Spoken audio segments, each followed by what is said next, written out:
Welcome back to Kings of the North here on YouTube. Doug Lesmerises and Bill Landis. They changed the music. The music and the intro is different. Well, I guess so. Yeah. It sounds like every little thing she does is magic a little bit. Well, I've tried before to tell her of the feelings I have for her in my heart. I love that song. Do you love that song? We love all the same music. It's a pretty good song. Yeah. Every time that I come near her. If you're on YouTube and you didn't hear the intros, you'd be like, what are you talking about? You got to be careful singing too much of that too. I know. Copyright strike. That is Sting. We heard Sting on the show, and we're like that. It's an exact replica. We're gonna do fake stuff. We're gonna do fake stuff today. One more day of fake stuff. The NFL Combine is happening. We're not there. It's not like the main thing of what we do on this Tuesday. By the way, sorry we didn't have the Monday show. I was on the road. I wasn't feeling great, and I also took everything I needed to do the show on the road at my mom's house, except the microphone. I took the audio box. I took 14,000 cords. And then I was like, my backpack is light. Where is my microphone? And I was like, it is on my desk. And so it wouldn't have sounded as good. And then also I have a sinus thing. So we delayed the Monday show. We're here on Tuesday. Thanks for being here. Fake stuff. We're not the Combine. They're having a meeting. All the conference playoff stuff. People are going to have a news conference later on Tuesday. We'll talk about that on the Wednesday show. Landis stuff is starting to happen again, right? But we're still in the mix, like do fake stuff part of the college football season. So we have good fake stuff today. Yeah, we are. It is the time of year though when spring football typically starts, but it's not now because the calendar has changed. Like this time last year, teams were already like going in spring ball, and like next week, the first week of March has historically been the kickoff time for much of that stuff, but that's been pushed back a bit. So yeah, we're still in fake stuff territory for at least a couple more days. Fake stuff territory. So we're going to do some mental exercises. By the way, we didn't talk about it here. Vegas for the Big Ten Media Days this year. Mm-hmm. Yeah, so we're going to be in Vegas in July. I was in Vegas last year for the Big 12 Media Days, but I think Big 12 is going to be back in Dallas this year. I think that's right. Yeah, at the Star. It's very confusing to me that Frisco, Texas is not San Francisco, right? Every time I hear, right? Hey, we're going to Frisco. Am I the only person confused by that? I feel like there's anything that's an ISCO. I felt like ISCO is taken. And now Frisco, Texas is like, because there's more stuff happening in Frisco, Texas, but San Francisco has been kind of famous for a while. It has been, but Frisco's a happening spot in Texas. People like it. There's all right, you want to do there. I've been there. It's good. You've been to the Canes in Frisco, Texas? Why have you been to Frisco, Texas? The opening was there for like 2 years, maybe, or a year, maybe just 1 year. Maybe it was 1 year that I was there. I think it was like Micah Parsons' year, maybe. But yeah, it was so hot. Like, Dallas in July and Vegas in July are terrible. So I'm glad that the conferences decided to have their media days there. We went to, and I'm going to do this for 10 seconds because I hate when people do this to start a podcast. I'm here to talk about football, and we're doing random. We went on a trip to San Francisco in July, and we were actually there for July 4th. I remember that. And it was like, we wanted to see the Sea Lions, and my daughters were like, are the Sea Lions going to be out in July? I'm like, they're always out. They're always out. The Sea Lions live in San Francisco. They're always there. And we got there, and there was one lazy sea lion there. And the other 700 sea lions that lived there were in Mexico. And I was like, I've got to stop saying things without looking them up. And then it was terrible. So anyway, those are our Frisco Cisco stories. Let's do fake stuff. This is called Change One Thing. Change One Thing. I love alternate history. I love like, oh, what if? And I do think, Bill, there's enough stuff in college football where it's like, this thing could have happened. It didn't. But if it did, it would have had major ramifications. So we have 15 things today. It's all within like the last 20 years of major college football, most of it northern college football.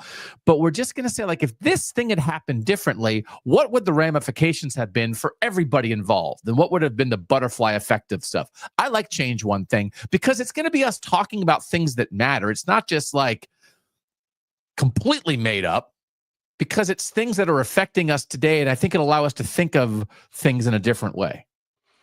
Yeah, it's also things that are within the realm of possibility. Like, it's not like so we say we change this thing, and people are like, well, that would never happen. It's like all these things I think could conceivably happen. Yeah. All right, so people get it. Everyone gets it. Audience, you all get it. You get Change One Thing. Everybody gets it. We all get it. Here we go. Right. Number one is this. What if the Pac-12 had stayed alive? And this is not about like, well, if George Kliavkoff had done a better job with advertising and Larry Scott's too, it's like, it just is alive. It's not the ins and outs of what could, if the Pac-12 was still around right now, Bill, how much different do you think college football would be? And do you think it would be better than what we have right now? Yeah, I think so. Part of me just misses it, right? I miss that collection of teams playing against each other. It was weird. Like the other night, I was like flipping through the channels, and Washington was playing Ohio State in basketball. I was like, this feels wrong. I don't know that ever hit me so much during the football season, but it's definitely hit me throughout the college basketball season. And like seeing like Indiana has a baseball series against Oregon. It's like, what are we doing? But yes, I think maybe the sport would be better off had the Pac-12 stayed alive. I think things maybe would feel a little cleaner as we tried to figure out where the sport was going. Yeah. Like, especially all this playoff stuff and automatic qualifiers and what's the value of a conference championship and how you determine a conference championship when conferences are bloated and there's not the same number of teams. Like, I think a lot of that could be tidied up if the Pac-12 just never imploded or exploded the way that it did. Yeah, I mean, I do think there's some little things like, for instance, Jake Dickert, the Washington State coach, took the Wake Forest job. I think maybe he stays at Washington State if he still is in a power conference. Jonathan Smith, the Oregon State coach, took the Michigan State job. I don't know. I think maybe, I mean, he's a diehard Oregon State guy. Maybe he stays if Oregon State's still in a power conference instead of in this terrible limbo. We know the ball was good because the ball was good in the last year of the Pac-12, but like, just think about Oregon, Arizona State, and Colorado competing at the top of the Pac-12 in 2024 would have been awesome. But the thing that I think is, to your point, there's so much discussion right now where everybody's like, well, we have to change the playoff. And people are saying, well, when we thought of all this stuff, we had 5 major conferences and now we have 4. And it is so frustrating to me. And I know there's a lot of people that are saying, like, why are we changing something before we even try it, that we never got to try? We lived in a 5-conference, 4-spot world for 10 years. 10 years. And it was nuts. Like, why? It didn't make any sense. And right when we got to the point where 5 big conferences would make total sense right now, we never got to do that. Mm-hmm. That and all these things with the automatic bids and the competition for that. Like, if you just think again that Oregon would have been the Pac-12 representative last year, and like a lot of things slide into place in a much better way than like, oh, Boise State's the 3 seed. This is a little bit weird. I am sad we never got to that. And I think if the Pac-12, if again, nobody in college football plans anything, the Pac-12 could have held on for like 2 more years. I think it could have been reinvigorated and then been a better television property, and it would have been fine. It just was like the timing was so off. So my thing has been like, I think Oregon and Washington, USC and UCLA are going to be okay. I think being the Big Ten is fine with them. I think Colorado and Utah and Arizona State being in the Big 12, it's fine. I think that's fine. I think those individual teams are going to be fine. My main thing here is I think the sport, it's better for the Big Ten to have Oregon. I think the Big 12 has found a way, and Arizona State and Colorado and Utah are so important in that conversation. But as we are having these conversations this week, and there's a meeting between all the conference people on Tuesday in Dallas, and we'll talk about that on the Wednesday show, for the sport and like the fitting square pegs in round holes, we finally would have been at round peg, round hole. Right when we got to the round peg, round hole, they blew up the board. They did. I also think about it from, I don't know the right way to say it, but I guess like the perspective of sort of like what we do here on Kings of the North, and the fact that like a West Coast college football sort of community, whatever you thought that might is or whatever that sort of entailed, just got destroyed, right? Yogi Roth said something about that when we had him on during the season, where he's trying to do his thing with Y option, where it's like they are the KOTN of the West Coast. It's like, well, I don't even know what the West Coast is anymore. Like, what is that? You have and obviously the North is fractured between different conferences too, but in a way that at least like kind of makes sense. Like, in the West Coast doesn't make any sense, and there's just no there's just a sense of like everyone's out for themselves on the West Coast suddenly that I don't know really suits anyone all that well, and I kind of wish it wasn't the case. I think you're right that the teams in the Big 10 and the teams in the Big 12 are probably fine, but perhaps they could have been better if they would have just kind of waited this out a little bit and got on the other side of it. But I don't know that college football lends itself to anyone being patient anymore. I think it would be repelling to some degree the Big Ten SEC takeover, because I think that, again, and we keep having like a 40% conversation about this, and most of the conversation we have on this show about the idea that the Big Ten and the SEC are taking over is like, is it that big of a deal? They already took over. What are you complaining about? It's too late. But when Greg Sankey, the SEC commissioner, I mean, he's saying things like, well, like the whole sport changed. So yeah, we want more bids now. We want more automatic bids. If the Pac-12 is still around, that just wouldn't be quite as true, right? And I do think there was a balance. I don't think college football is destroyed because the Pac-12 doesn't exist anymore. I don't think fans of Oregon and Washington and USC and Colorado and Utah and Arizona State like are devastated and are never going to be the same. But I'm a little wistful for the balance. Mm-hmm. And I think that's mostly, and that's applicable to what's happening right now. We can feel that it's out of balance. And Robert in the chat is saying, like, is even a power 4 right now? It's more like a power 2.5 or a power 2 1/3. But if you still had the Pac-12, it would, right? You would feel more balance. And instead, we are in a moment this week, all these discussions, we are really feeling the weight of the SEC and Big Ten saying, like, it's our show, get out of the way. Mm-hmm. And I think a viable, and they could have found a way, again, it's not what we're doing. They could have found a way to make those TV properties better, right? To get them more valuable. You find, like that late night stuff, like they screwed it up. Yeah. I missed the balance. More than anything, I'm wistful for the balance. I'm not panicked. I don't think it's over. But this week, I'm wistful for the balance. Yeah, I think that's probably where I am too. If you can envision a world where maybe like the Pac-12, the ACC, and the Big 12 together can foster a bit more pushback against the Big 10 and the SEC than is currently happening. I do think the Pac-12 would more or less probably have to like go along for the ride the way that those other two conferences are right now. But if it's a Pac-12 with like Oregon being currently what it is and Washington and USC being the brand that it is, I think that carries a lot more weight and would give them, not the biggest voice at the table, but maybe more of a voice than the Big 12 and the ACC have right now in a way that I think would balance things out, as you're saying. Yeah. Okay. You want to do the next one? Let's do it. I think this is real. This might be the most far-fetched of the 15 that we're doing, but the change one thing is we're keeping Nick Saban at Michigan State after the 1999 season. Instead, Nick Saban was lured away by LSU. Michigan State that year finished in the top 10 in 1999, went 9-2. 1998 had that huge win over Ohio State and John Cooper that knocked that Ohio State team out of the national championship race. Otherwise, like I just as a reminder, like Nick Saban was not hugely successful at Michigan State the whole time. Starting in 1995, 6-5-1, 6-6, 7-5, 6-6. So he's a 500 coach. And then they have like a really good year near the top of the Big Ten. And so they went 9-2 that year. They play in the bowl game, but he's already gone by that point.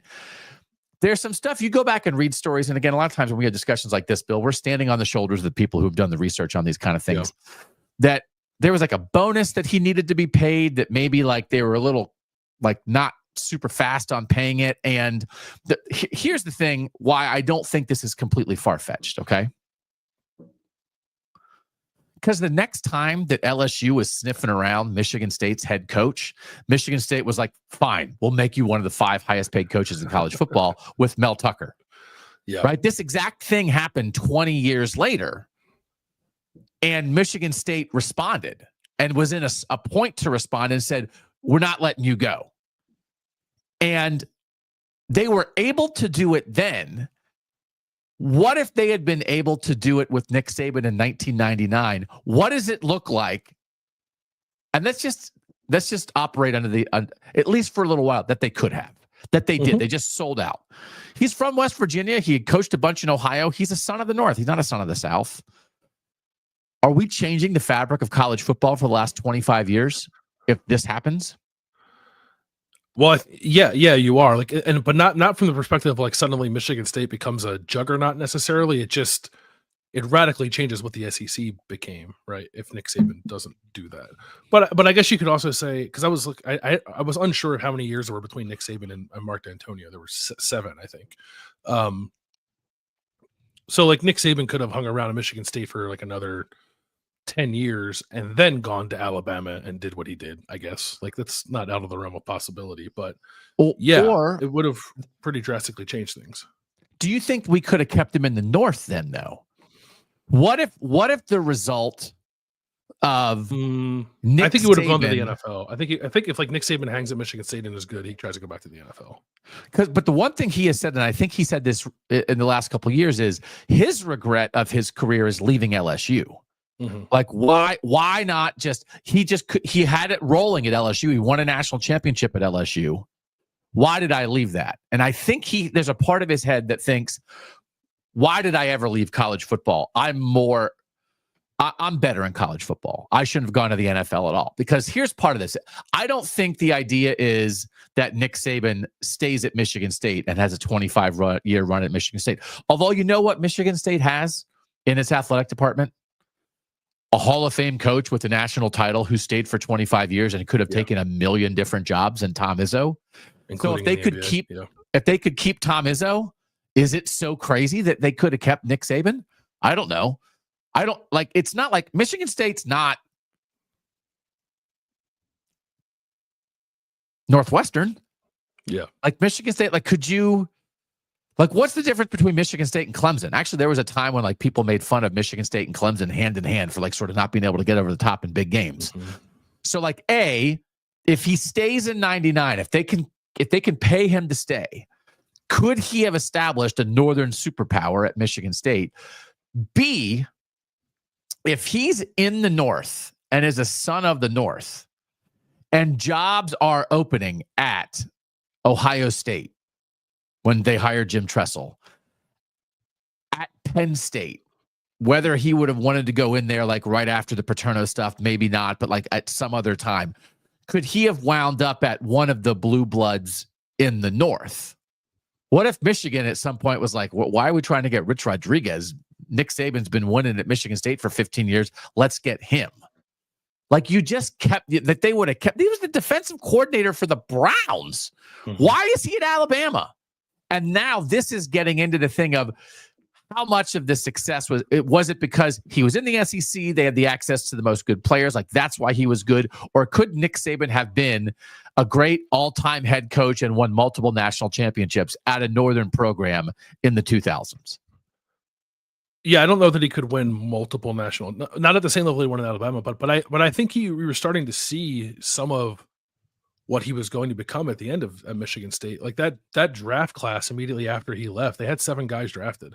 It's the largest draft class I think Michigan State has had since then, and prior to that, I think 1991 was the last time they had a larger draft class than that. So it was he was recruiting at a fairly high level. And then they had a couple of really nice, Charles Rogers was, I think, 3 years after that. TJ Duckett was a couple years after that. So he was changing the roster, I think in a way that would have mattered, especially if he could build momentum on top of that. So yeah, I think, and Michigan State got, pretty close to the top of the sport with Mark D'Antonio. So maybe that's just the example of what Michigan State under Nick Saban would have become, but perhaps more consistently or faster.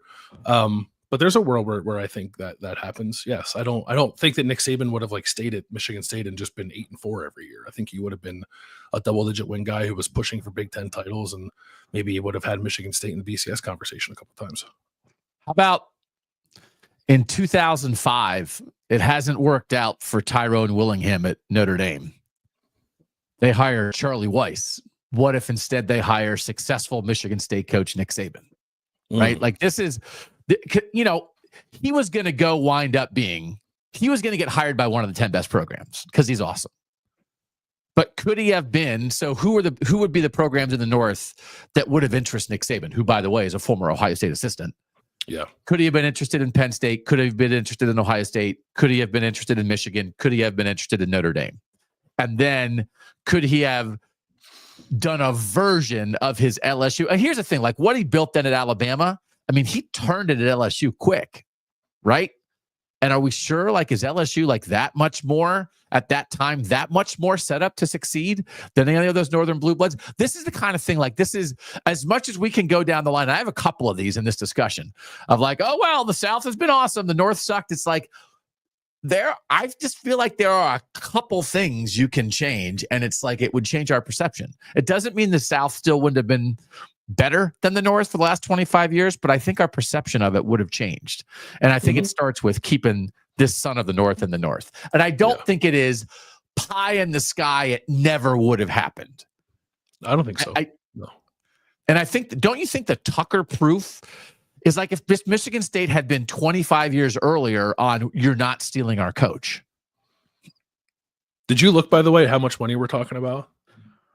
No. 24 years ago, Saban was making like a little less than $700,000 as Michigan State's head coach, and LSU paid him $1.2 million. Oh my gosh. Like, we're not going to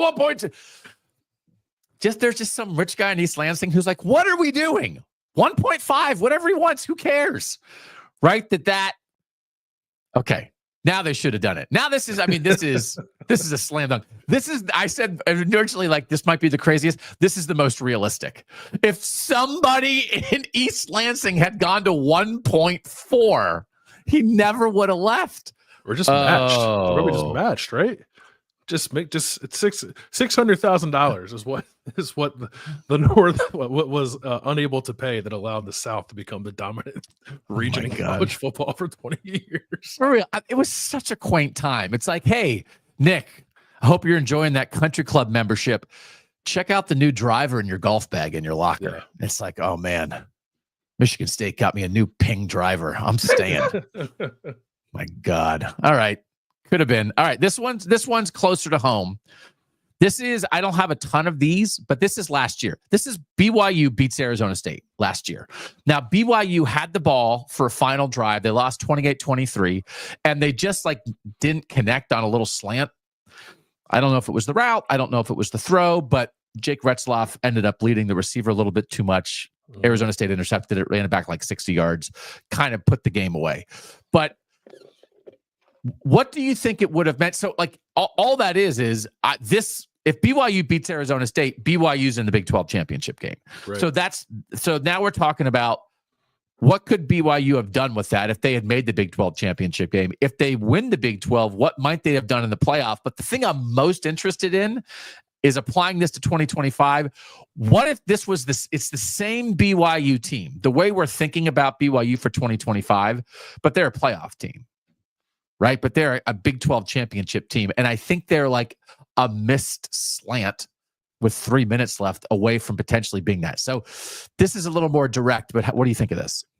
Yeah, I think, I don't know that it changes much about like how the overall season went, like from a 30,000 foot view, but like I would have liked to see BYU take a swing in the college football playoff. I think BYU could have maybe done something similar to Iowa State in that Big 12 championship game that Arizona State did to get into the playoff, and given if everything breaks the same way, like given Texas a game in a very different way, perhaps than Arizona State did. It is interesting to me that like Arizona State is viewed as such an upstart now because of what it did, and like the difference between that happening and not is like Jake Retzloff being 3 inches off with a slant, right? Like that like because BYU's not talked about that way.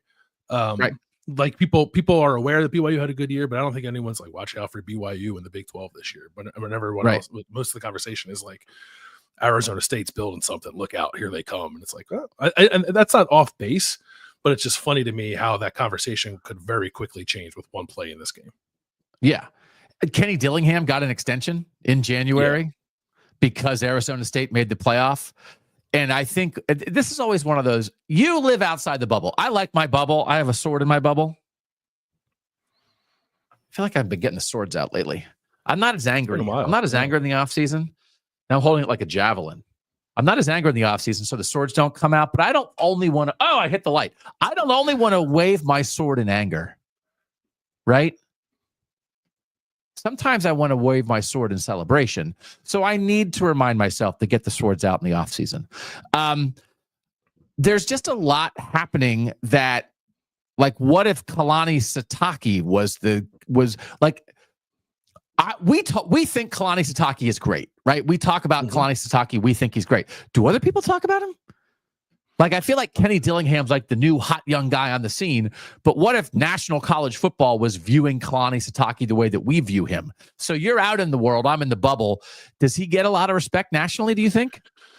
I think he is properly respected on some of like the coaching lists from like Bruce Feldman and Stu Mandel. Like, I think they have Sitake properly rated, but no, he's not out. Like, he's not part of the more general college football discussion, the one that really like amplifies coaches and puts them on pathways to notoriety and getting better jobs. And part of that's like personality driven, right? Like Kenny Dillingham is like a human like cup of coffee. He's just like constantly juiced up and has a lot of energy, and Sitake is not that. I understand that, but that guy can coach, man.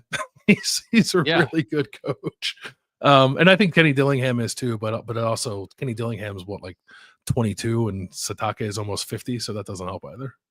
Yeah, like I'm trying to look here. God, Jake Retzloff is 120-1 in the Heisman odds. That's tied with Austin Mack, who might not even win the starting job at Alabama.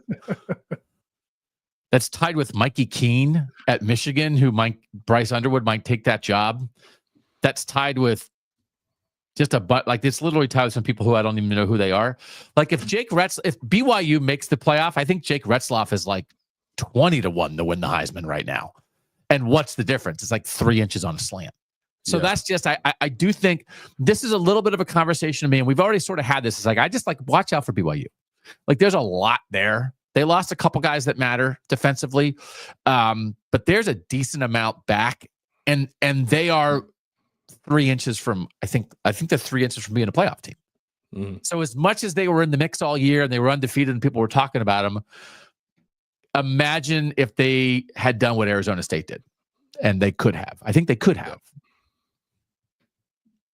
Next one. This one's a little more difficult, but this is real. I'm trying to blow a hole in the Alabama dynasty. So, and how that affects. So it's like blowing a hole in the Alabama dynasty. That's probably a better headline. Blowing a hole in the Alabama dynasty. I'm trying to remind people of how, as a collective, the Saban dynasty at Alabama, I think, feels inevitable and dominant, and it is. But I do think you can go through it, starting with if he never went there, and punch some holes in it. So in 2012, in late November, Kansas State and Oregon were both undefeated, and they both got upset on the same day, and it opened the door for the Notre Dame Alabama national championship game, right? Am I thinking of the right one? I don't think they were undefeated. I think they each had one loss. They weren't undefeated. Let me look at that. I have the chart. Anyway, the bottom line is, in November, now I'm looking at this. No, they were undefeated. No, Oregon lost to LSU to open that year. No. 2012? It's a 2011 season, 2012 title game, right? No, 2012 season. Oh. 2012 season. Oh, I see. When I do title games, I always say like the year. This is very confusing in college football. I always say like the year of the regular season. So it's actually 2013 title game. Okay. Got it. Okay. All right. Are we like, okay. So that year in the regular season in November, Oregon and Kansas State are both undefeated. Mm-hmm. And if one of them had managed to stay undefeated, we wouldn't have even had Alabama in that national title game. Okay. And it's just, I'm just trying to offer. So this is week 11, the AP poll in week 11. Okay. Oregon is number 1 at 10-0. Kansas State is number 2 at 10-0. Notre Dame is number 3 at 10-0. Alabama is number 4 at 9-1. Oregon and Kansas State both lose. The next week, Notre Dame's number 1 and Alabama's number 2. And that's how we get through the regular season. Okay. And we get into this Notre Dame, Alabama national championship game where it's like, oh, Notre Dame can't compete. The Alabama dynasty continues. The South is better than the North. And I think that like partly, right, that Alabama Notre Dame title game becomes a little bit of something that people reference like, oh man, like look how far away Notre Dame is from actually competing. Where actually, if Kansas State can beat Baylor in the regular season, or Oregon can beat Stanford, we wind up with an all-North national title game where maybe Notre Dame wasn't quite as good as its record that year, and you have an opportunity for Oregon or Kansas State to win the national title in the way that Alabama won it, because Alabama wouldn't have been there without that help.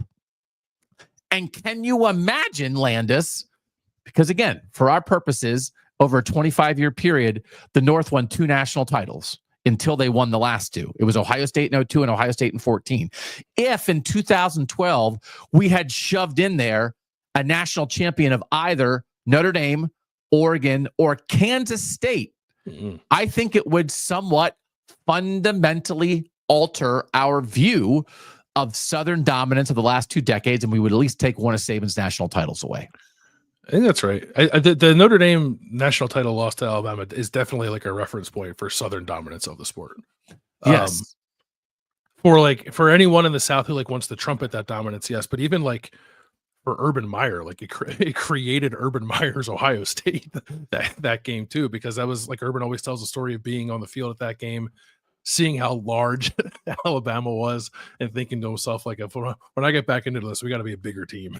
Like, right. This is a different kind of animal that we need to contend with, and then it created what Ohio State became under Urban Meyer. So fundamentally changed, I think, a lot of things that probably would not have been the case if that's a North versus North game. And what a thing it would have been to see the top of the BCS standings that year just be 3 undefeated Northern teams. That'd be great.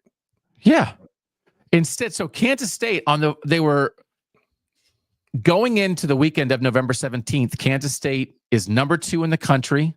They have wins that year over Texas Tech, who was ranked, over West Virginia, who was ranked, over Oklahoma, who was ranked. And then they wound up losing 52-24 to Baylor. And then they did beat Texas the next week. And then it turned out that Oregon and Kansas State played each other in the postseason, and Oregon won.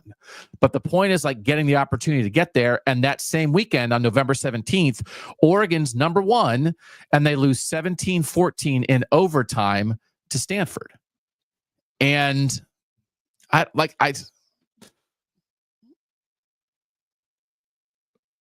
you want to do a 90-minute documentary called November 17th, 2012? Like, I guess we could, right? But I just want to do a little snapshot 13 years later to give a little reminder that maybe that dominance isn't quite as guaranteed as we think of it now. And what if Kansas State, and then again, all they have to do is beat Baylor and get their shot. What if Bill Snyder had a national title?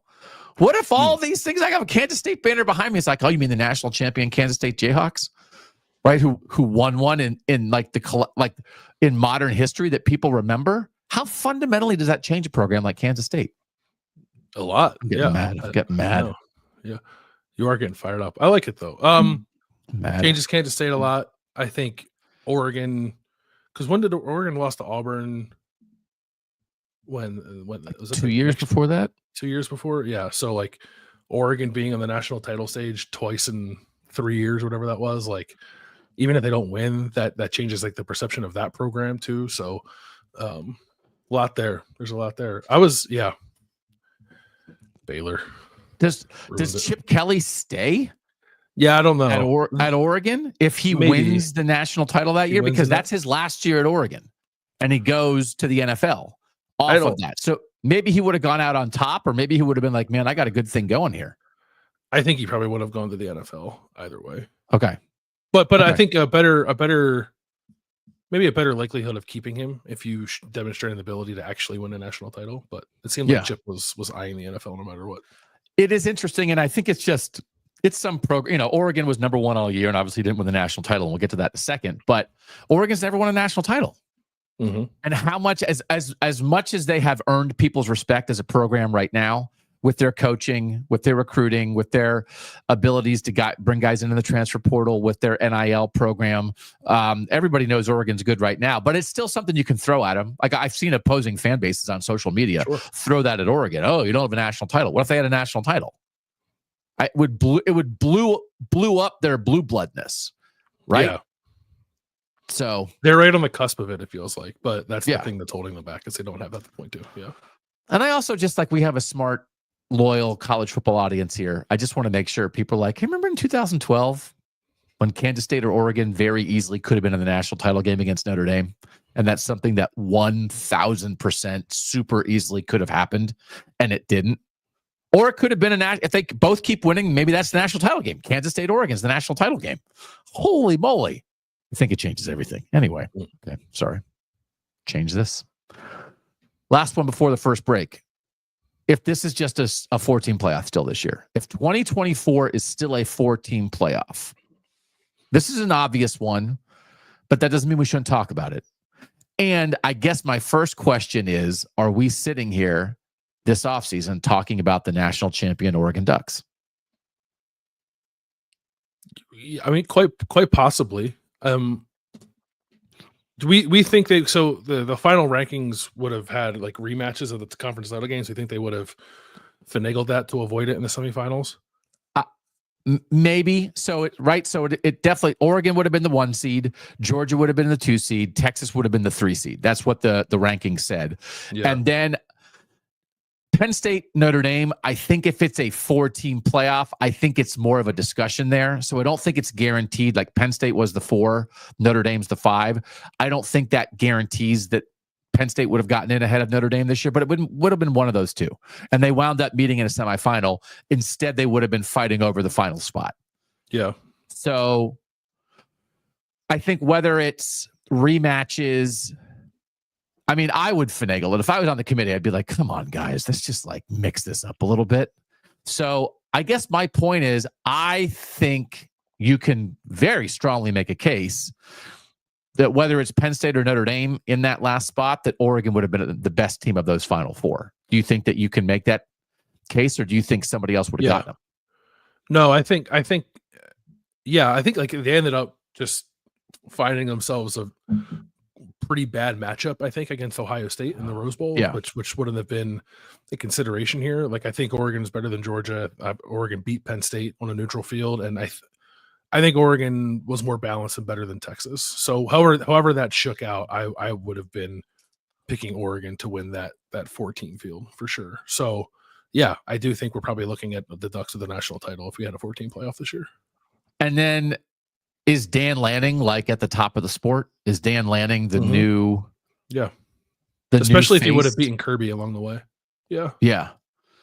So as much as Ohio State was given a second life by this, and Ohio State fans understand that, you have to live in the structure and the world in which you exist. But I kind of feel bad for Oregon fans, at least some. Now, you still had your chance to win it on the field, and you didn't. Yeah. But, I think Oregon would have won the national championship, and this is the first year. They would have been one of our traditional national champions. You're undefeated. They would have been Michigan.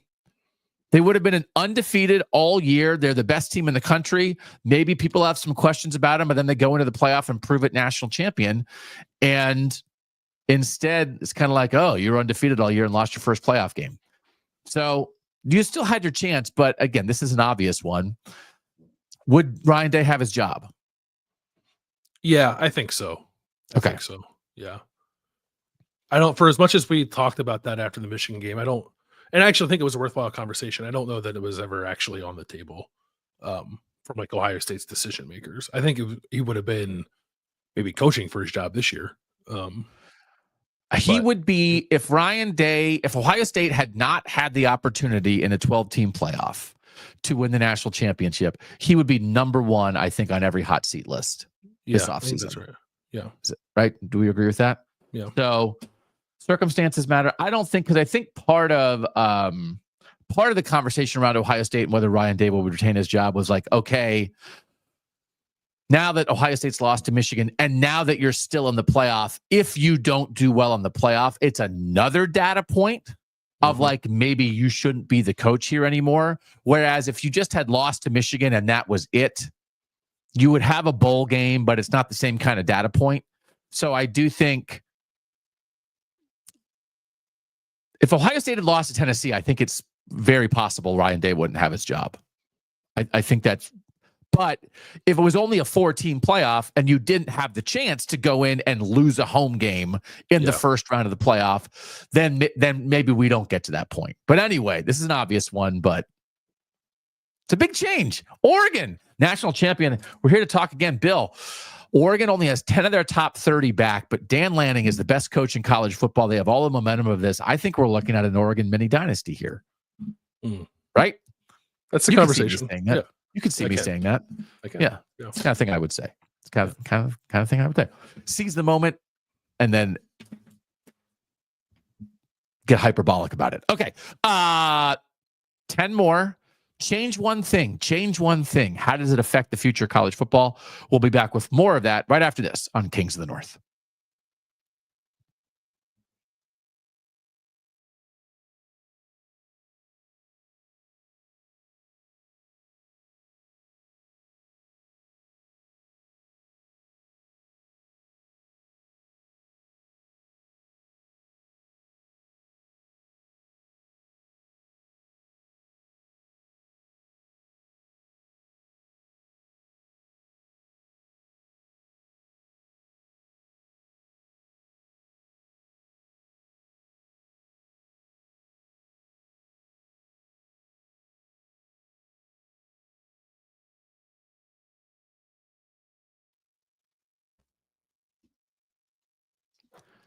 Doug Lesmerises, Bill Landis back on Kings of the North. Robert making a point in here that is worthwhile. It's as we're doing like this alternate reality stuff. Would Ohio State, if there wasn't a 12-game playoff, have gone about the regular season the same way? The one thing is there's no Ohio State plan that includes losing to Michigan because we kind of didn't use our guys or we wanted to that's never part of the plan. So like there's no part of we were saving anything that contributes to Ohio State's loss to Michigan. Norris lost to Oregon. So the only thing would be somehow, do you run Will Howard even more against Oregon? I don't know what you would have done that everybody knew the Ohio State-Oregon game was not a death blow for the loser. If it had been viewed as potentially that, what might have Ohio State done differently? I think the answer is probably still nothing. I understand Robert's point in theory. Yeah, I don't know. But in practicality, I'm actually not sure their two losses would have gone any differently. Yeah, the only thing that was at stake in this Ohio State-Michigan game was the rivalry itself. If you layer on top of that your playoff postseason lives, does that bring out a better version of Ohio State or one that plays even tighter? I'm not sure. Maybe it does bring out our hair's on fire. We're going to play like you've never seen an Ohio State team play against Michigan before version of the Buckeyes. But I'm not certain of that. I don't know. It's a good theory. I don't know what it would change. Yeah. On a show where we're making stuff up, like may as well. It's like, it's a good thing to make up. All right, next one. This is more off the field, and there was at least talk about this. What if Texas had joined the Big Ten in 2010? So the part of this, there was a Columbus Dispatch back then did a Freedom of Information Act request and got some emails from then Ohio State President Gordon Gee to Jim Delaney, then Big Ten Commissioner. They said like, hey, I was talking to the Texas president, and this was like a conversation back then of Texas was unhappy in the Big 12, but a lot of the conversation that showed up in these emails was like, there was something in the email that said Texas has a tech problem, which is a lot of the discussion along the way about when Texas was thought of as a program that could change conferences was, do they have to go with A&M? Do they have to go with Texas Tech? Are the powers that be in the state of Texas going to attach another program that's not as desirable to anything Texas does. And I think there was a similar conversation along the way with Oklahoma. Do they have to bring Oklahoma State? As it turned out, the answer was no. The SEC just got the cream. They didn't have to take anybody they didn't want to take. So if that had been applied in 2010, and I can remember in covering this back then, the idea of Texas in the Big Ten, right? It was sort of like, well, if the Big Ten's looking for a little bit more, what if they had a Texas and Notre Dame and like that's the next move? And then it's like, but it's so far. Texas doesn't even touch any of the states. What are we doing? And now Oregon, Washington, and 2 California schools are in the Big Ten. So if everybody could have made that leap, it doesn't matter if a school's borders touch another border in your conference. And if everybody could have agreed back then, we're not Velcroing any less desirable programs to Texas and our Oklahoma on their way out. They can just do what they want to do.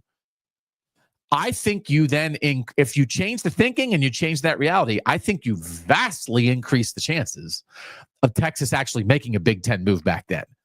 Because I think there was a time where I'm like, I don't know. I think Texas maybe thought of itself as more of a Big Ten program than an SEC program. Now it feels like, they fit perfectly.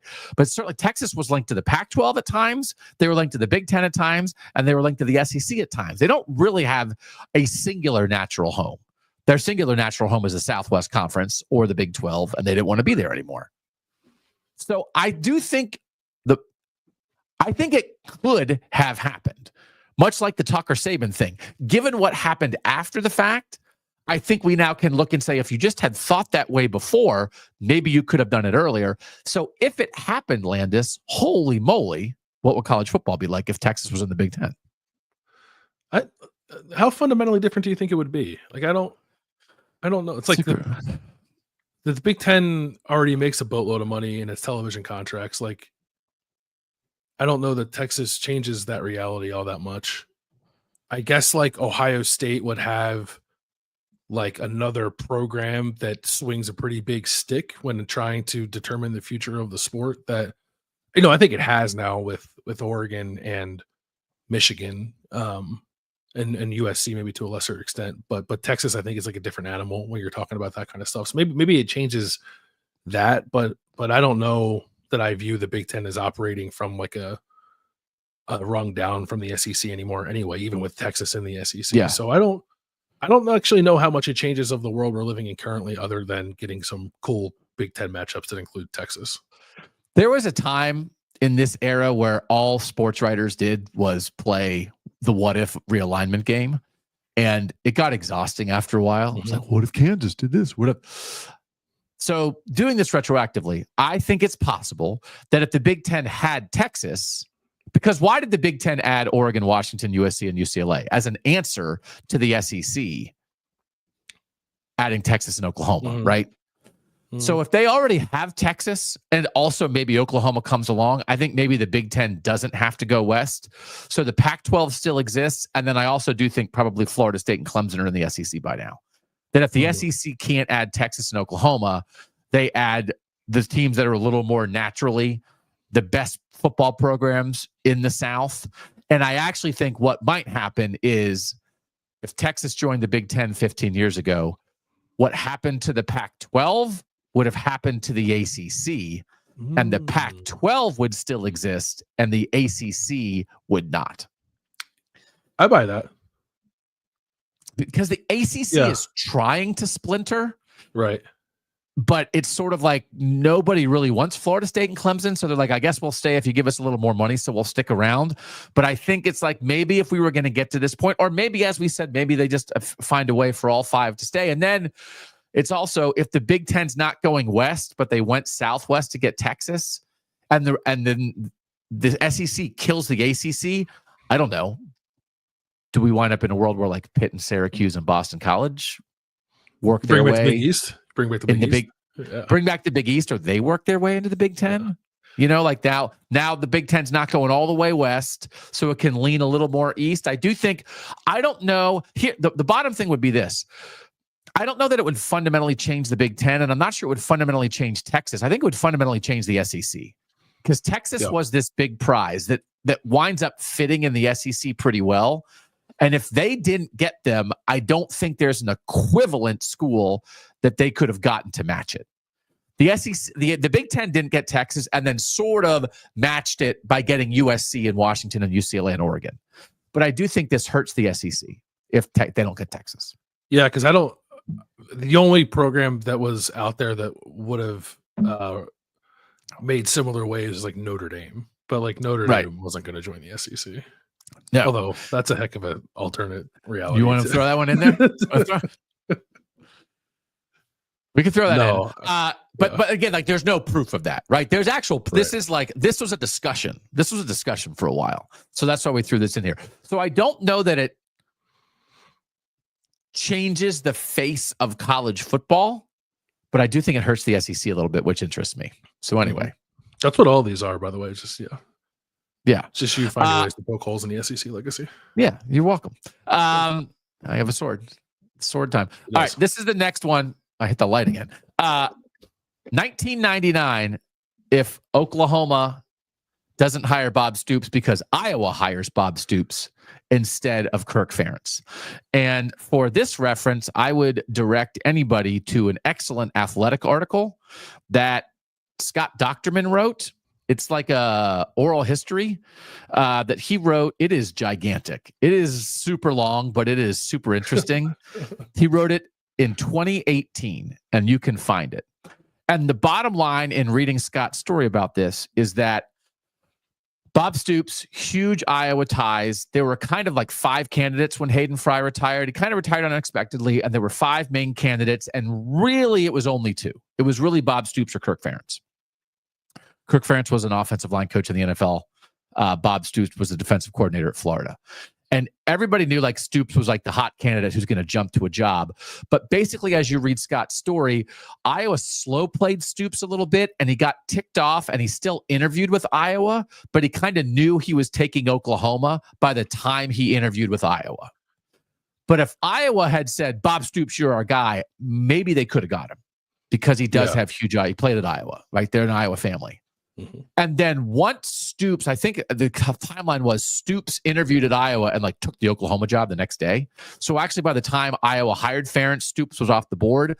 And then according to Docterman's story, like once they interviewed Ferentz, it's like, oh, it's this guy for sure. Like they interviewed the Kansas coach and there were 2 guys on the Iowa staff, including Chuck Long, their quarterback who finished second on the Heisman and wound up a future head coach at San Diego State. But it was clearly Ferentz. But what if they go all in on Stoops? So Stoops winds up winning a national title at Oklahoma pretty quickly there. But if you win it that quickly, it's kind of based on the previous coach's things. But what if so here's why I want to do this, Landis. Stoops got a national title and Oklahoma is more of a blue blood historically than Iowa. But then Stoops gave way to Lincoln Riley, and then Lincoln Riley gave way to Brent Venables, and like Oklahoma had a higher peak than Iowa during this period, but it's kind of in a weird spot right now. But could all of that Oklahoma stuff have happened at Iowa? Because we have an idea of what Iowa football is, but is that what Iowa football is? Offensive line and tight ends and defense and special teams, and the offense is kind of an afterthought, and that's just the way they go about it. What if Bob Stoops had gone there and then hired Lincoln Riley? There's the whole Hal Mummy, Mike Leach, right? That style of offense came out of the state of Iowa. What if then the University of Iowa had become like the percolator of offensive ingenuity, right?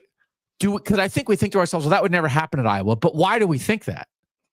Is it because it's something inherent to the state of Iowa and Iowa football? Or is it just because they hired an offensive line coach as their head coach and he's been there for 25 years? So anyway, give me Stoops at Iowa. No, I think you're right. Yeah, it is funny to me that the air raid is not necessarily born at Iowa Wesleyan, but like really started to like take flight there, I guess. No pun intended. Incubated for sure. But then we view like Iowa and Iowa State as sort of these like offensively challenged, more kind of closed-minded, at least offensively, type of programs that win with grit and defense and offensive line play and special teams. It's like it was right down the block, man. You could have gone and got yourself some of that if you wanted to. I think it's a fascinating alternative route there for Iowa. Like Iowa, I'm sure in the beginning, and I don't know that, like, I'm just assuming that people were pretty ticked off about this because Stoops won a national title in year 2, and I think Kirk Ferentz won like 4 games in his first 2 years. Yeah. But it has since leveled off, and I think Iowa has been a more consistent program since Oklahoma's national title than Oklahoma has been. So I don't think Iowa fans are necessarily bitter about this, but they would be a fundamentally different program with the way they just like go about trying to win games. Does that make them better or worse? Like, I don't know. Maybe they could have been a team that was also on offense and stunk on defense, and their record's the same as it has been over the last 20 years it's been with Kirk Ferentz. But it's fun to think about Iowa as a more offensive forward team than what it has been, and what that might have meant like for the Big Ten. Because like Iowa, what Iowa has been is what really the Big Ten was forever, like with the exception of Joe Tiller. It's like what if Bob Stoops goes to Iowa and brings that offensive mindset with him as a defensive coach, how much does that push the Big Ten in that direction faster than it got there, and then position the conference to be a little more potent maybe year after year than it had been offensively. So that's a unintended consequence, I guess, of that happening, or unintended benefit of that potential move. I read too that so like Stoops interviewed with Iowa with the Oklahoma offer in hand, but like was so keen on getting the Iowa job that he asked Oklahoma to wait, and they said like, we'll give you a day, and then Iowa didn't want to give him a day because they also wanted to interview Kirk Ferentz, and then ended up with Ferentz instead of Stoops. Like, I actually was unaware of all of this when you posed this to me because I was 11 in 1999. But no, I don't know that the program success is actually any different than what it's been, but I think it looks like the pathway, the methodology is different. Like, and certainly like they both wound up in a pretty good, I mean, like to be here and be like, oh man, Bob Stoops wound up, he stinks. He was great. He won the national title in year 2, but then he also was like in the top 5 consistently, and then they were still very good. And then, but it did lead to Lincoln Riley. And the thing that I'm constantly fascinated by, the melding of sort of program identity and head coach identity, and which one is stronger and which one is the one that actually guides you in a certain way. And are some of our thoughts about some of these like old Big Ten West teams, primarily Wisconsin, Iowa, is it just because like where they're located, they can get some big offensive linemen, and in recruiting, that's where they can succeed. So that's what their football identities are. Or what if you had dropped different dudes in there? Would you fundamentally change how? And again, it's not like Bob Stoops, but I'm fascinated by an offensive incubator that reshaped modern college football existing in the state of Iowa. And what if programs in the state of Iowa had somehow managed to take advantage of that? How different could everything about what we perceive to be Midwestern college football identity, how different could that be? Because we have to remember where that came out of. And then Mike Leach didn't wind up coaching in the Midwest. He wound up coaching, I mean, because he was at Oklahoma, and then Leach was at Oklahoma with Stoops, right? That's where he started doing his thing. Yeah, it was Leach, and then I think it was Kevin Wilson after that. Yeah. So like you just bring that, like, why if it can happen in Oklahoma, why can't it happen at Iowa when it had originated in the state of Iowa? Okay. Yeah. Leach was only at Oklahoma for 1 year. He was there for Stoops' first year, then he took the Texas Tech job. Okay. So it's the same. I mean, it's like it's an identity, and it's like a way you go about your business. So anyway, maybe we're looking at a delayed Iowa offensive renaissance whenever the Kirk Ferentz era ends. But again, we go. And there's been a lot of crazy stuff in the Kirk Ferentz era, but it's been mostly defined by a high standard of success. But man, and again, this is what they're afraid of. Like, okay, would you like right now? What program's better situated right now? Brent Venables, Oklahoma, or Kirk Ferentz, Iowa? Venables is on the hot seat. Yeah. So I mean, it's like, I'm not saying that this is better or worse, but I'm just like, I'm intrigued by the idea of could Iowa's identity have been very different? All right. Mm-hmm. This is a very familiar one for a lot of our audience. 2016. What if Michigan gets the spot?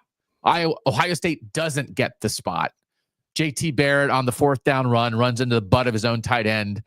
They say he makes the first down. Ohio State forces overtime, wins that game in 2016. Ohio State goes into the playoff as a result. wins the Big Ten, goes into the playoff, gets shut out by Clemson. So there's two things here. Ohio State won this game against Michigan, right? Everyone knows the picture. Jim Harbaugh, right? Going like this in the post-game news conference, showing the spot. And again, like this is not to debate the spot. We're just saying they call it the other way. Michigan wins. What does it do for Michigan and for Ohio State? So the Ohio State part of it is they win this, and then they wind up making the playoff, and they get shut out in the playoff by Clemson 31-0, and it forces Urban Meyer to make changes. He's like, we have to play offense better. We have to be able to throw the ball. And the big change is that he hires Ryan Day to be the new offensive play caller. Whereas I think you could argue if Ohio State had just lost to Michigan and not been shut out and embarrassed on a national stage in the playoff, I don't think Urban Meyer was happy with the offense. But once you lose 31-0 to Clemson, it's a line in the sand. We've got to change something. I wonder if he had been as set on major offensive changes if they just lose to Michigan here. Now, it's not like a loss to Michigan's acceptable, but I wonder. And then the Michigan part of this is, and we covered this game, and I very much remember saying, if not now, when? Michigan had a veteran team. They were set up to win that game. If Michigan gets over the top here so that they do not feel like they are still chasing Ohio State as much, this Connor Stallions never exist. Oh, I hadn't thought of that part of it, but probably yes. I don't know that we ever go down that road. Although I do think had Michigan won that game, it might have encountered, if not very likely, have encountered similar issues against Clemson to Ohio State, because both of these Ohio State and Michigan teams were awesome on defense and fairly limited on offense. They scored a lot, but like neither one of them could throw the ball. But their defenses were great. So maybe it's 31-0 Clemson over Michigan, and I don't know where that leaves Michigan, but probably not. I don't know what the right word for it is even. I guess I would say desperate, for lack of a better word. Yeah, as desperate as they were to get over the hump, had they accomplished it there. And I don't know. I think offensive changes were coming for Ohio State either way, but maybe Urban Meyer is more just trained on change and not the specific change of enhancing their passing attack that he tried to get with Ryan Day. So maybe that's a different person, or like maybe it was Ryan Day and Kevin Wilson. Maybe it's just Kevin Wilson. Maybe it's like an Urban Meyer retread from somewhere in his past to come run similar successful versions of his offense without taking that step forward as a passing offense that Ohio State clearly needed to take. So, I don't know. It's weird to say, like, had Ohio State lost this game, they wouldn't have been as aggressive with the changes. Maybe they would have. We don't know how Urban Meyer would have reacted to a Michigan loss because he never lost to Michigan. But I think it's possible that they don't go down the Ryan Day path if Ohio State loses 30-27 in double overtime and then never incurs that shutout, and maybe the changes aren't quite as drastic, even if they still make changes. And I wonder if there is a different reality for Urban Meyer. First of all, instead of being 7-0 against Michigan, he's at least 6-1. But also, the Urban Meyer era at Ohio State fractures 2 seasons later. He's suspended for the first 3 games of 2018. It's the beginning of the end for him, and it leads to the hiring of Ryan Day. Because for everything, like Urban Meyer won a national title, and then everyone's perception of the end of Urban Meyer's era is like that they weren't quite as good as maybe they could have been. But on the heels of failing to make the national title game again in 2015, if now they lose their first game to Michigan in 2016, could there have been any fracturing of the program or of that era any earlier than it happened with the Zach Smith stuff and the off-field things in 2018? Because like for Urban's undefeated against Michigan. Like that's the number one. As much as Urban Meyer won a national title at Ohio State, and that's a huge thing, I still feel like maybe the number one thing about Urban Meyer at Ohio State is he was 7-0 against Michigan. But it's not called the national championship Pine House. It's called the 7-0 Pine House. So you know what I mean? And so now it might have been a blip. Because I do think it's hard, because if you look at the Ohio State-Michigan rivalry, there's not a lot of blips. There's mostly turning points, right? It's like, hey, in 2021, it's like, what was Ohio State going to beat Michigan forever? Of course, Michigan's going to win that one of those games eventually. And it's like, oh, no, they're going to win 4 in a row and threaten the career of Ryan Day, who otherwise has like the highest winning percentage in college football history, right? So there haven't been blips. There are like almost no blips in that rivalry. Everything is a seismic change that signals a new era. So maybe it would have been a blip. And then Ohio State wins in 17 and 18, and really not that much has changed, but I still think it would have changed for Harbaugh. But what if it's not a blip? What if it's the beginning of the turning of the tide? What if it boosts Michigan's recruiting even more? What if like Harbaugh's like, we've got that? What if it, because I do think for a while there, still after losing in 16, I think like in 17, 18, and 19 for Michigan, they were like competitive with talent and were in their own heads and couldn't get out of their own way. I mean, you look at the point spreads and where those teams were ranked going into those games. Ohio State was very talented. It's not like Michigan couldn't compete, but then they didn't compete on the field. I think because the pressure of not beating Ohio State for so long and Jim Harbaugh not beating Ohio State made them play worse, which is now where Ohio State is. The pressure of the rivalry is making one of the teams play worse in the rivalry. What if Michigan had managed to shatter that? Does it change how they play against Ohio State the next 3 years? And if it does, how does that affect Jim Harbaugh's Michigan career, which winds up with the national title, and Urban Meyer's Ohio State career? I'm just wondering. Yeah, well, there's probably like part of the Michigan national title team was a bunch of guys sticking around, I think, to try to beat Ohio State, right? Yep. And you don't feel that as much if you have done it in 2016. I guess 2016. We're talking almost a decade ago, but yeah, I think it changes. I think it potentially changes the approach for both teams quite a bit if that game happened there. And it's like it's a far less surprising result.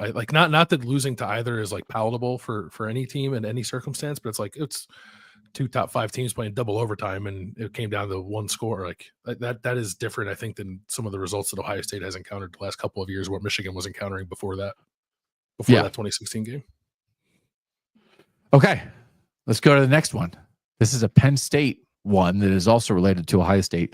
What if Justin Fields never decommits from Penn State?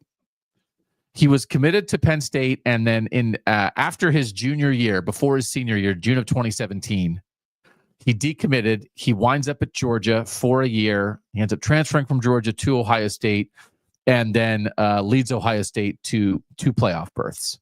Mm-hmm. And the thing with Penn State was James Franklin was building this program, but the thing they never had was like the 5-star quarterback, which is why Drew Aller, I think it's certainly part of the conversation around Drew Aller, and maybe sometimes we overrate Drew Aller. I think sometimes then in overrating him, we actually underrate him, but the whole thing is like James Franklin had not had a guy like this, a 5-star quarterback like Drew Aller. What if they had kept Justin Fields? And I guess, right, like he liked Joe Moorhead. Joe Moorhead left. That was part of it.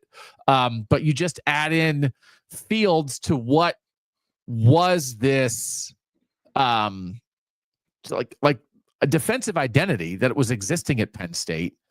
The Penn State that we're seeing now, the Penn State that made a national semifinal and is right now in February being picked by some people to win the national championship in 2025. Could we have accelerated that Penn State leap by 5 years if Justin Fields had actually played for the Nittany Lions? Yeah, maybe that the year that was Justin Fields' sophomore year, the first year he started for Ohio State. Penn State went 11-2 that year. So like if you put Justin Fields there, maybe that's a playoff team. Penn State was not particularly good a couple years after that. They were 4-5 in 2020, the COVID year, then 7-6 in 2021. So I don't like how transformative is Justin Fields there. Somewhat like this is the Sean Clifford era. Justin Fields is better than Sean Clifford. No offense. Maybe with Justin Fields, a quarterback, you attract better skill talent around him. Maybe the offensive line is a little better than it was during that tenure. So I think Penn State's better. I don't know if Justin Fields starts taking teams that finish like 4-5 and 7-6 to the playoff. Right. I don't. Yeah. And I don't even know if he's there in 2021. Right. Like if he starts at Penn State, if he starts as a freshman, at least is there as a freshman in 2018, and then he starts in 19 and 20, and then goes in the NFL.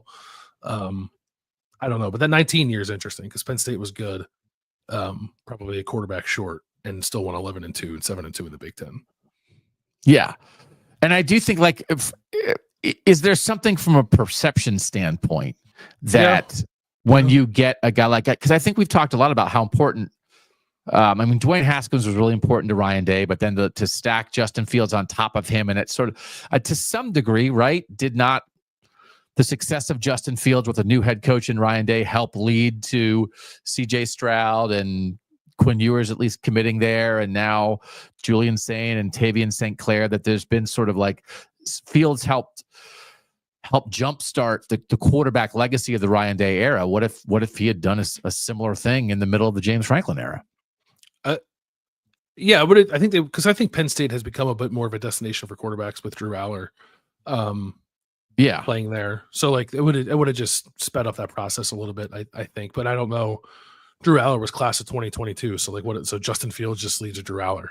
So what's actually different about that? Yeah, no, I guess that can be true, and we do think it's not necessarily that Penn State would have won a national title with Justin Fields if he had been there. Although they would have taken their swing. I think 2019 could have gone differently, perhaps, if Justin Fields was there.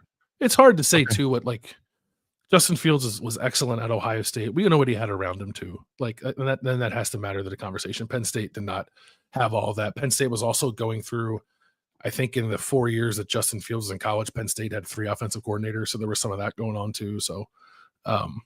It's a very different environment, I think, for him to try to find similar success in. Yeah. Okay.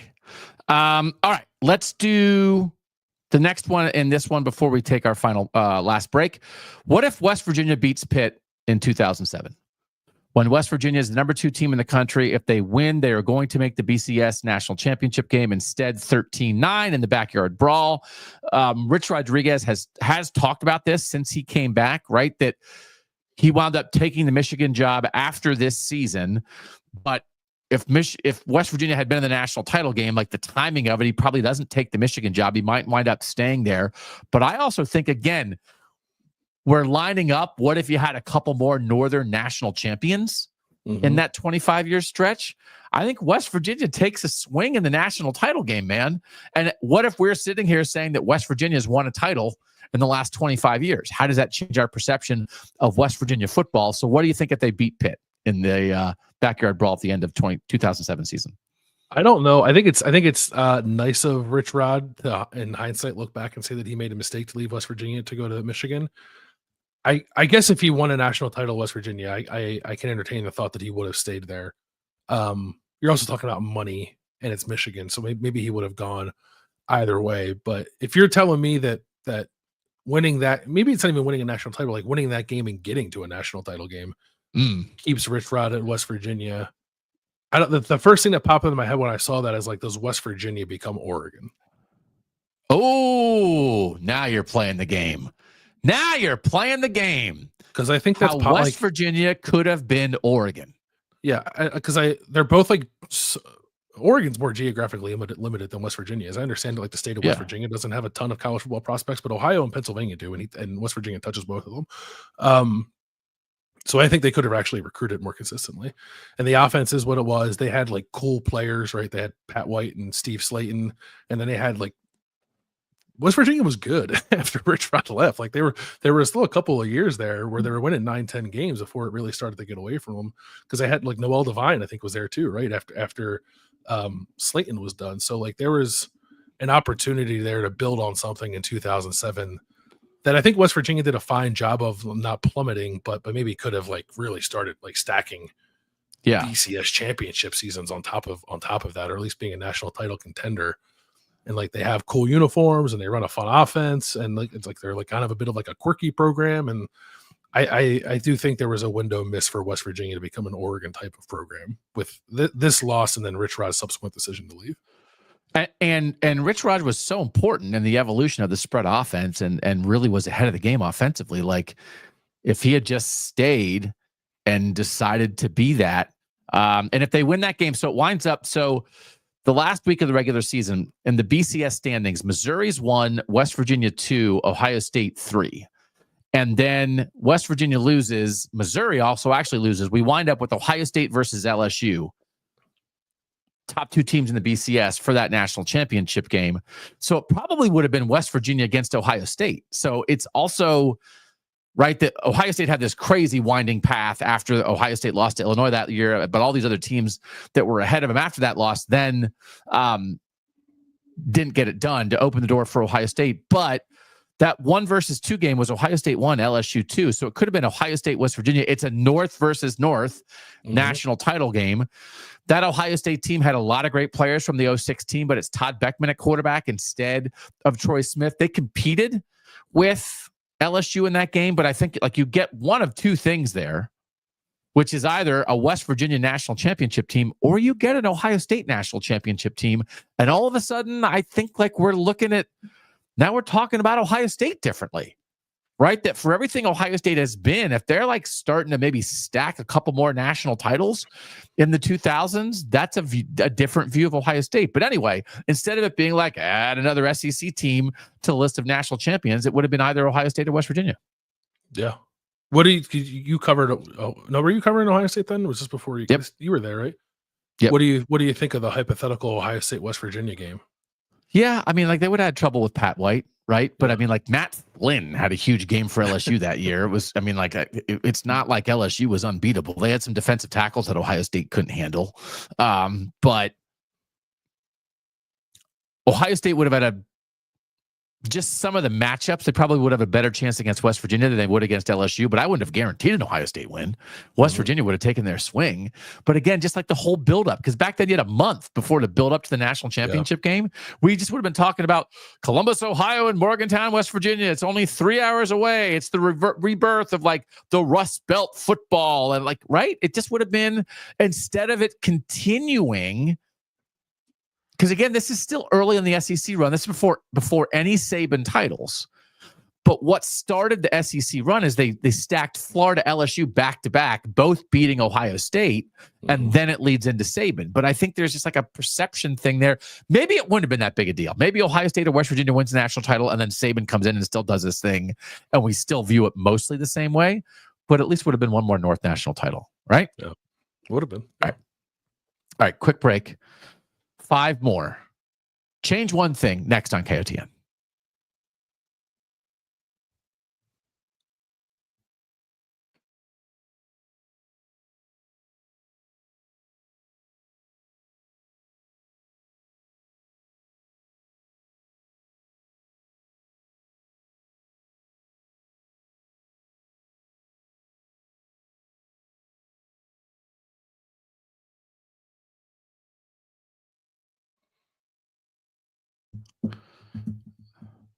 Change one thing. We're sparking some good conversation, I think, which is like we're not saying we have all the answers to this, but I like thinking about some of this stuff sometime. All right, at the end, Bill, what we'll do is we'll say pick the one. If you could pick the one of the 15 that we're doing to actually change, what would you do for the version of college football that you would prefer? All right, next one. Michael Penix stays at Indiana.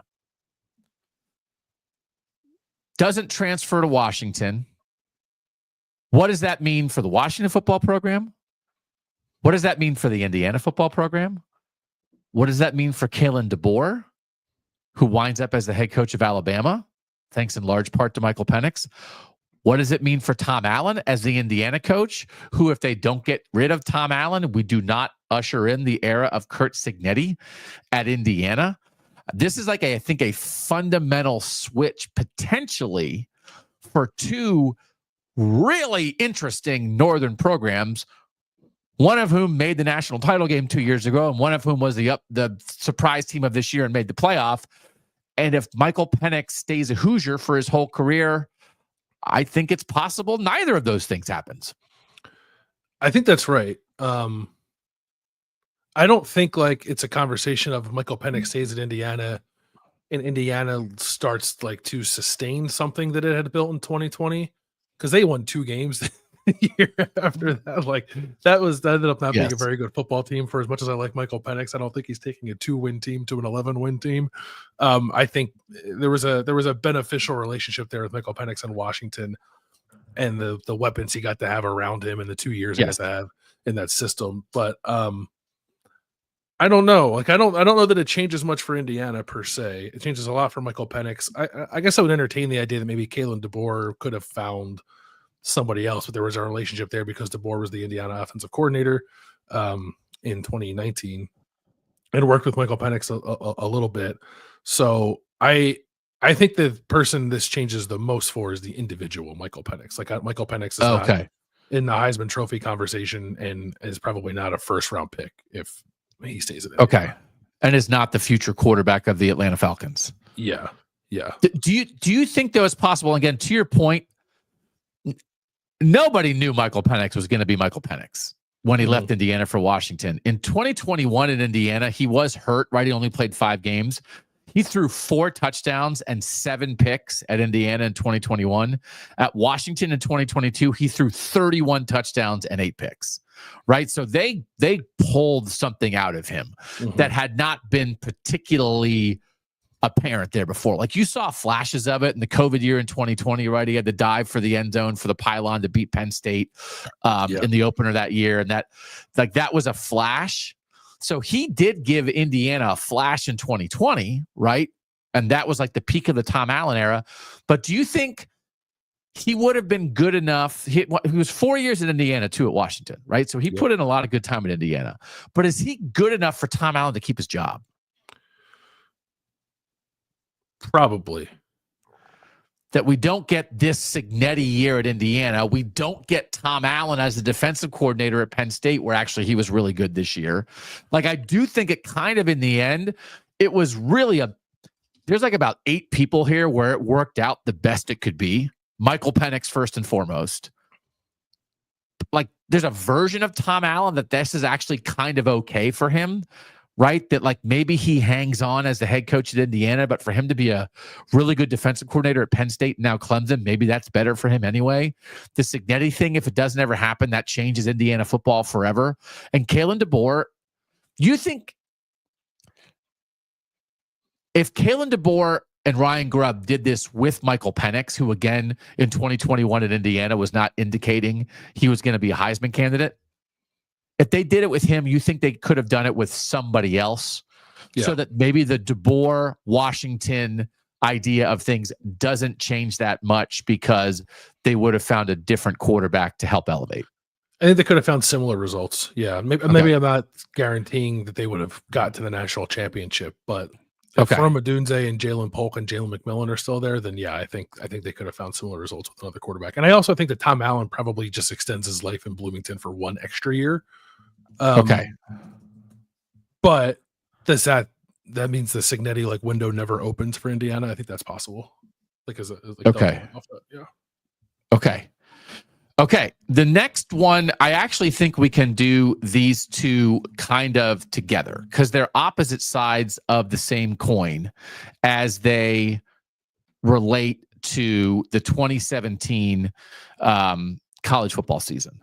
So we have 2 separate graphics, Mike, but we'll kind of talk about them in conjunction. The first is, what if Ohio State had made the college football playoff in 2017 over Alabama?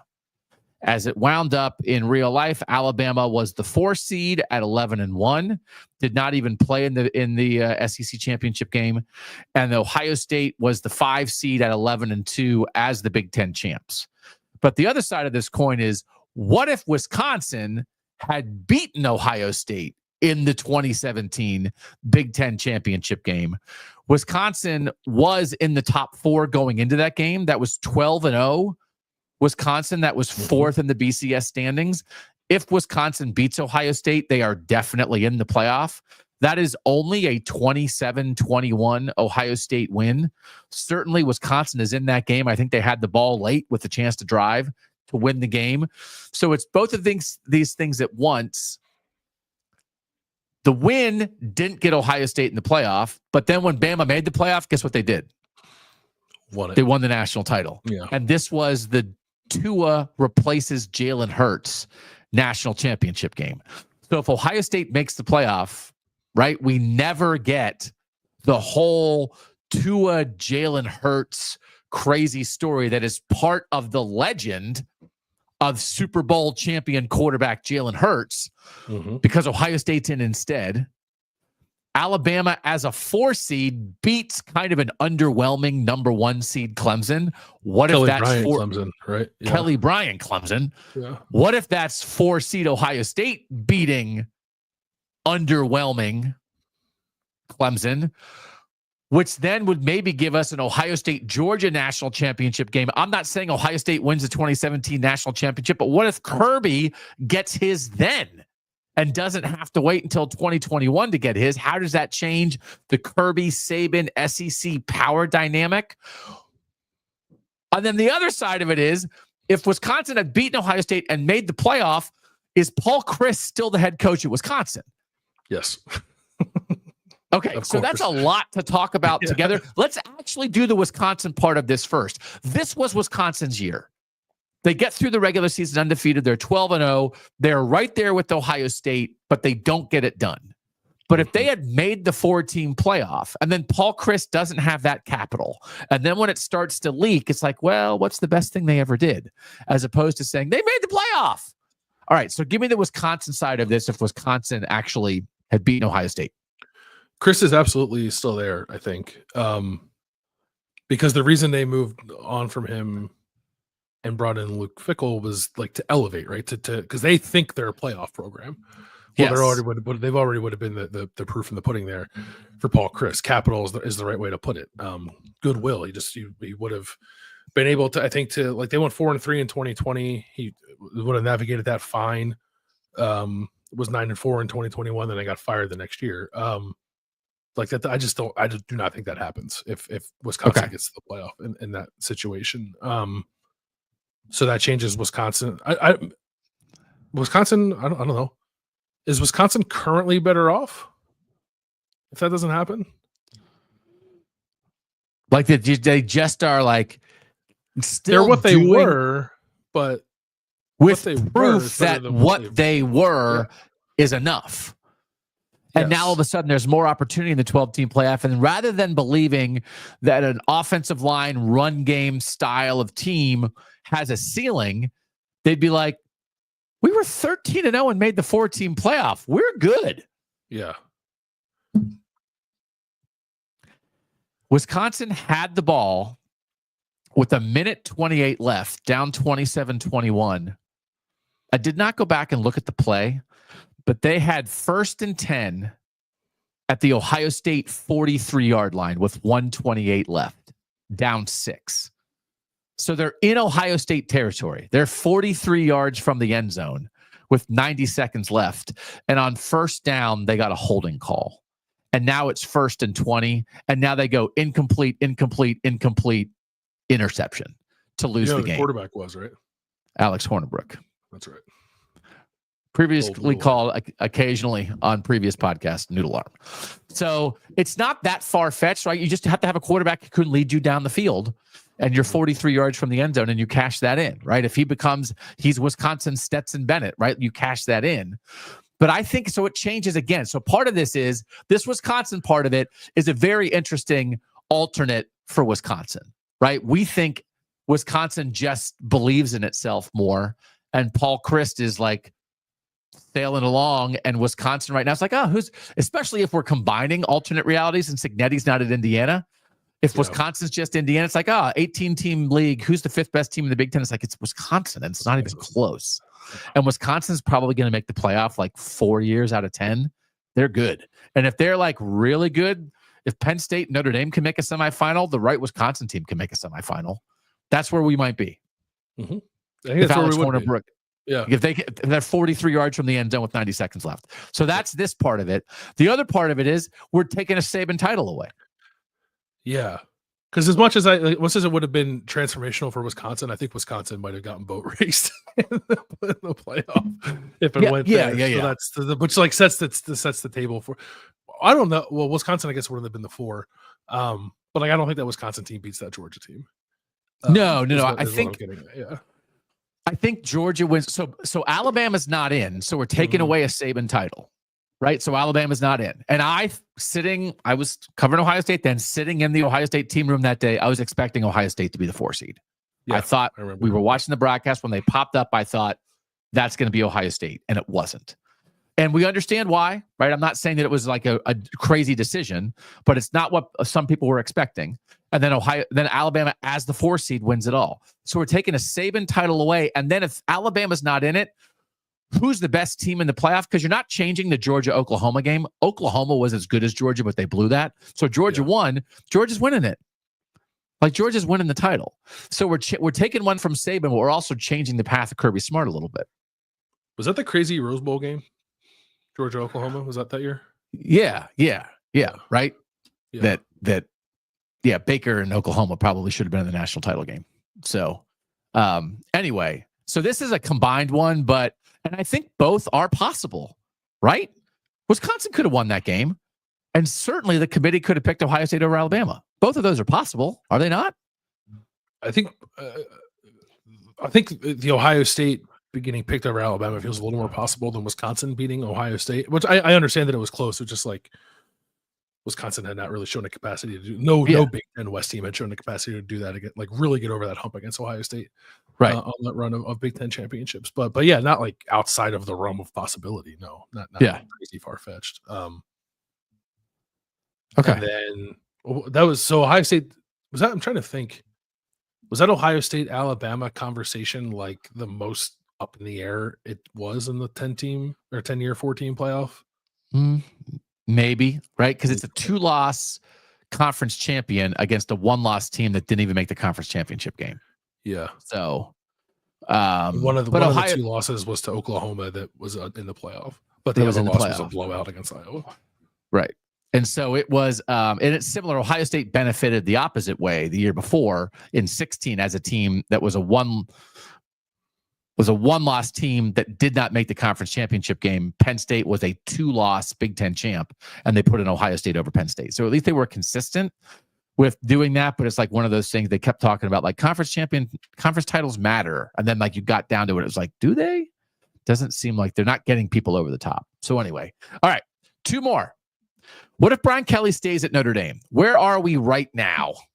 Where are we right now with Notre Dame football? If Brian Kelly is still the head coach there, are we at a point where it's like, are we having discussions about should Brian Kelly be fired? Or how frustrated are Notre Dame fans? Because would they be the same program they had been under him in the 4-team playoff, which was they made 2 out of 10 4-team playoffs, which is pretty good, right? That's pretty good. Not a lot of teams were doing that, but they never felt like they were good enough. And now we're coming off a year where Notre Dame just made the national title game. Would there be great frustration around Notre Dame football right now? Or would Brian Kelly have seized the day and helped lift Notre Dame to new heights in this new era? I'm not sure that he would have lifted Notre Dame to new heights. I think I don't think Notre Dame would be bad because I think Brian Kelly is like a good on the field football coach. But it also seems like Brian Kelly has a lot of struggles with what college football has become. Because like you don't, unless I'm wrong and like forgetting an obvious example of it, like you don't hear Marcus Freeman out there like crying a lot about the state of college football and how hard it is and how tough his job at Notre Dame is. And I think you'd be hearing nothing but whining from Brian Kelly if you were. Because you hear it when he's at LSU still, right? And like I don't really think he's maybe like cut out to do it. I think it's easier for him to do it at LSU than it would have been for him to overcome some of the sort of like inherent hurdles at Notre Dame while trying to maintain a competitiveness. So like I don't think Notre Dame is suddenly like 6-6 every year if Brian Kelly was still here, but I don't know if they feel like they're on the ascent with Brian Kelly still here the way it feels like they are with Marcus Freeman. Yeah. Again, if we're combining alternate realities, it might. We did a show the other day where we thought around 24 of the 28 Northern teams should be pretty happy with their head coaches, and we don't have like big time programs with coaches on the hot seat in the North the way I think there are multiple non-North teams that are in that situation. But if we're combining, we've talked about on this show like where Lincoln Riley is at USC right now. I think we could be there in alternate realities with both Ryan Day at Ohio State and Brian Kelly at Notre Dame, where they're not terrible. Lincoln Riley's terrible, actually. They're not terrible, but the fans are frustrated and think they maybe could do better. Yes. And Ryan Day just won the national championship. So they got the chance. They took care of it.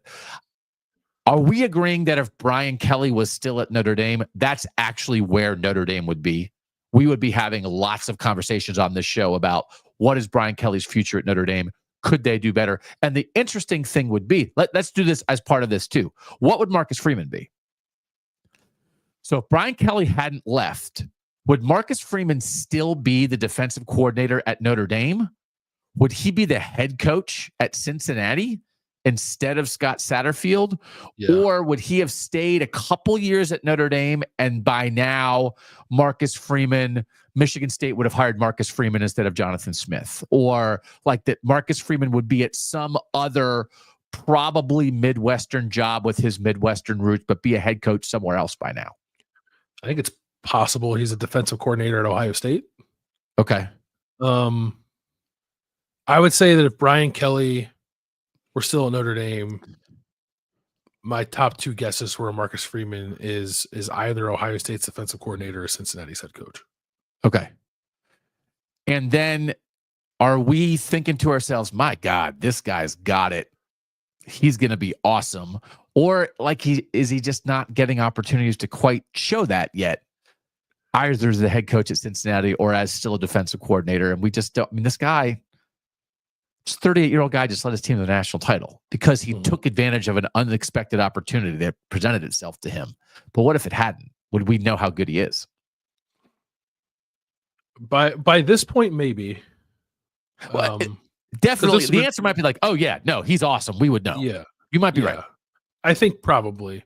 Because I think he's the head coach in Cincinnati with everyone saying, like, this is the next guy. Like, this is the next big job that comes open is Marcus Freeman's. Yeah. And maybe like, Cincinnati's being a pain in the butt in the Big 12 and beating some teams and doing some stuff. So, okay. All right. This is a final obvious one. I'm not even sure exactly why I threw it in, but it's what if Ohio State beaten Georgia in the 2022 semifinal where they missed the field goal at the end? You're taking a title away from Georgia. And would we just be at a spot right now where we are not talking about 2 straight Northern national champions? Will we be talking about 3 straight Northern national champions? And how much would that change any of this stuff? Like the pushback that the South had this year, how beaten down would they be if it was like, Ohio State, Michigan, Ohio State? Okay, well, I guess it's definitive. Like the North is back. Like what all the stuff that drove us nuts all year, would none of that conversation have happened if we were into year 3 of this instead of this was just year 2? Yes, you would not have a Georgia hat by your side. Oh, yeah. Yeah. I don't think dog mentality would exist. Oh my gosh. Well, then I'm glad. Then I'll take this. I'll take this reality. Can you imagine if dog mentality didn't exist? Yeah. Oh my God. I don't. You like the dog mentality exists.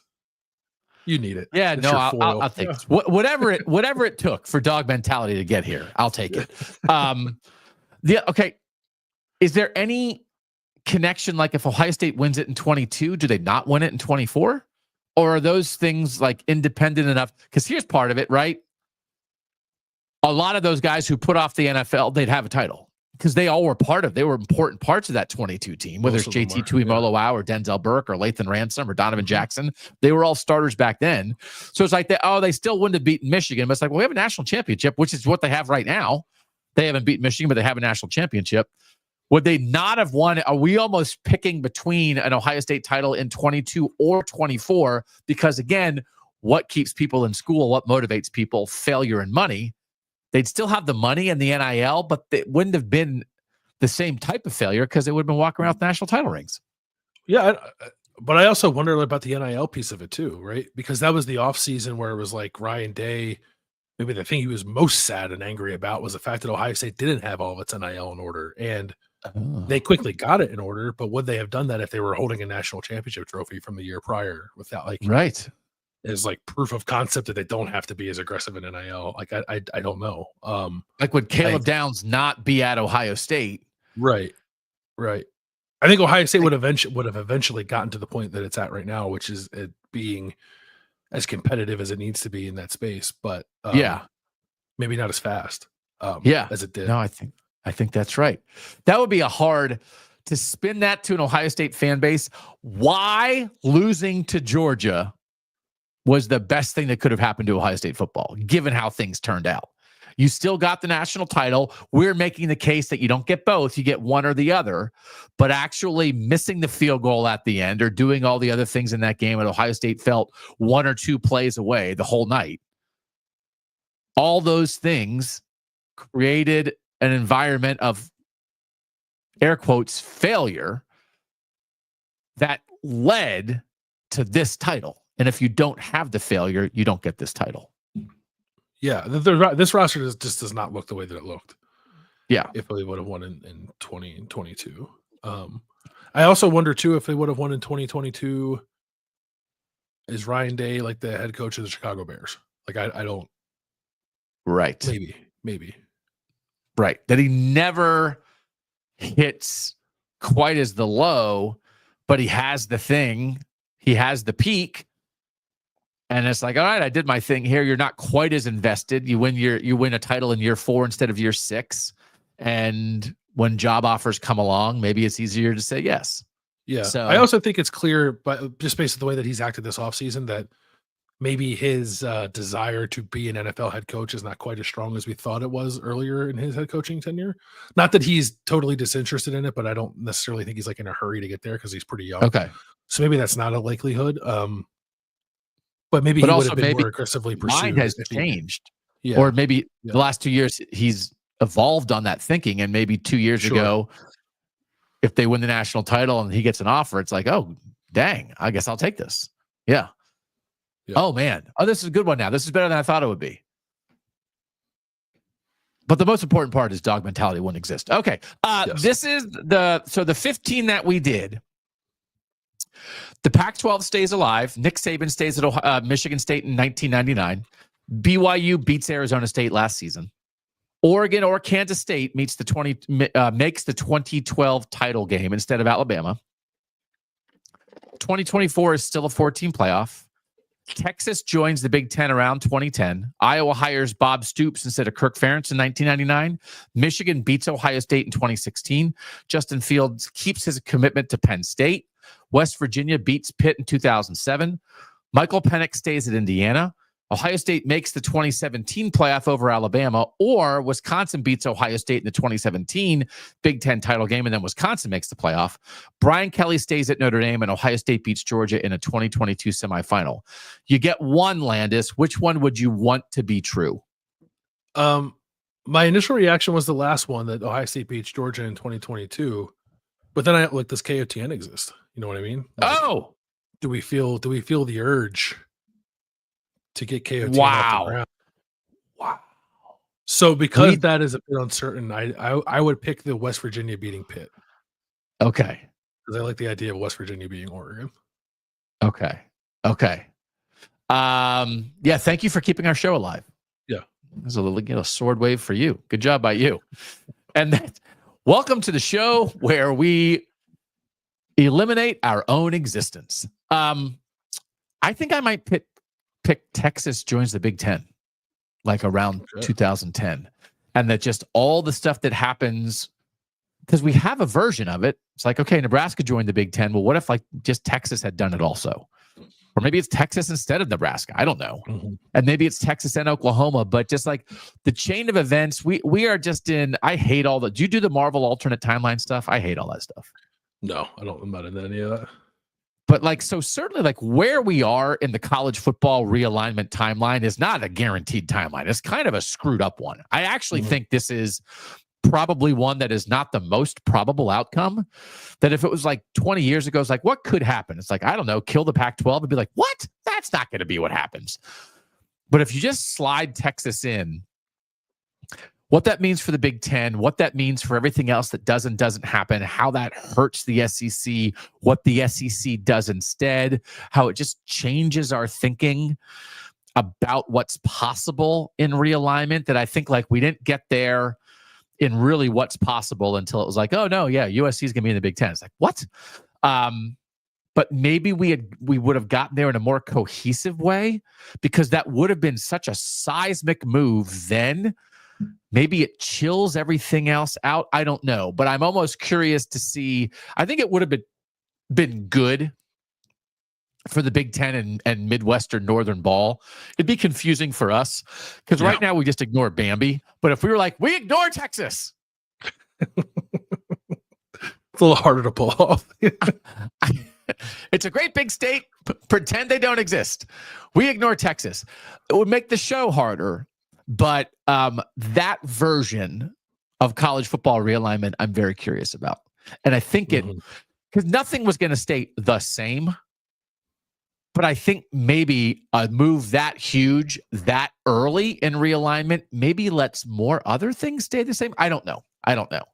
But I think it actually, I'm not sure in 2010, people would have thought this makes sense. But compared to what did happen, that makes just as much sense as all this, right? So I kind of would be curious to see that. I think it might be better. And it would have hurt the SEC to not have Texas. Yes, So. yes, yeah. Which I can get on board with.